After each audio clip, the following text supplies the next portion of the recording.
As Wes says, we have a lot of transition going on. I've been in Mexico for almost 19 years and Christy 15 plus.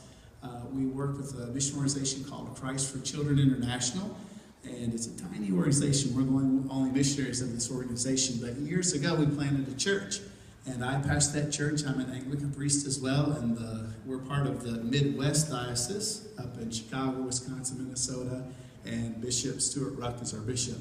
So anyway, we've been there for numerous years. It's home. Some of our children were born there, and we love it. And God has done awesome things. Psalm 126:6 says the Lord has done great things for us. And we can just share story after story after story of people getting saved, marriages being healed, people being miraculously rescued and protected from the drug cartels, just tons and tons and tons of stuff. Even just this past week, we had VBS, and just tons of kids in the neighborhood were part of it. And it's just been awesome.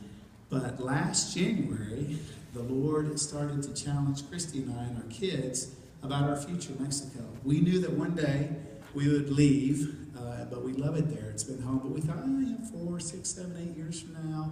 And he said, no, you got to put everything on the table. So we're like, well, okay, we'll start praying. And so we did. And to our surprise, he was telling us it's time to come home, back to Tennessee.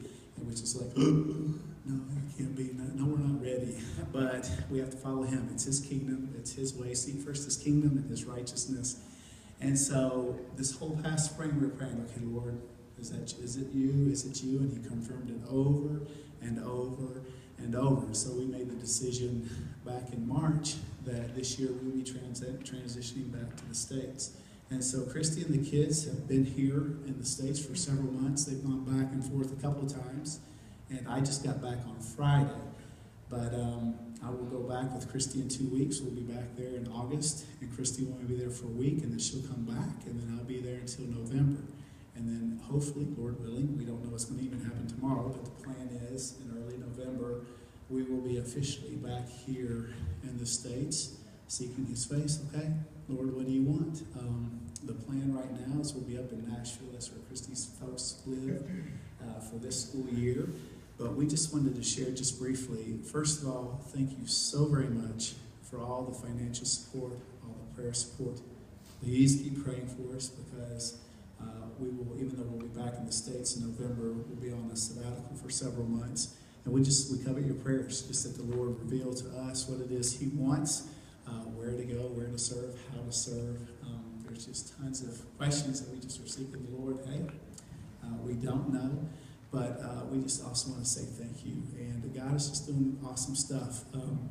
Since we announced our church has about 150 members, ranging from 80, 90-year-olds all the way down to itty-bitty newborns. We had 5 baptisms last week, triplets, another little baby, and then a young woman.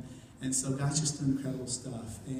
But we're starting the transition of transferring the church completely over to the Nationals. And that was one of the things the Lord challenged us and was telling me personally, if you continue to stay, you're eventually going to get in the way of the growth that he wants to do.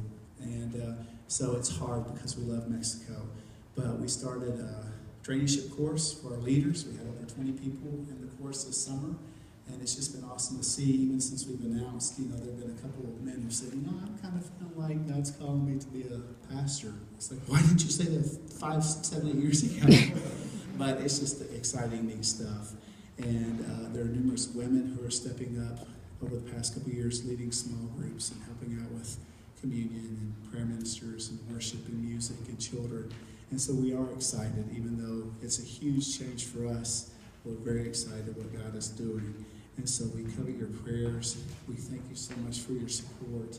And we'll definitely keep in touch with you. I know that there are numerous of you who get our emails and stuff. And Dr. Warmbroad writes to me a lot. So you can ask him. He usually has a very keen idea of what's going on.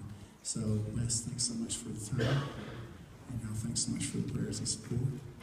Thank you for being here. I'm going to ask Christy and Sammy, if you don't mind coming up. We want to pray for you guys. And Brian, if you don't mind coming, and Brad, and Celicia, if you don't mind just being over our outreach committee to come up here as well. And I want to lay hands on y'all. And just I know that y'all are going through a season of uncertainty and patience and trying to figure out what does God have for us. So we definitely want to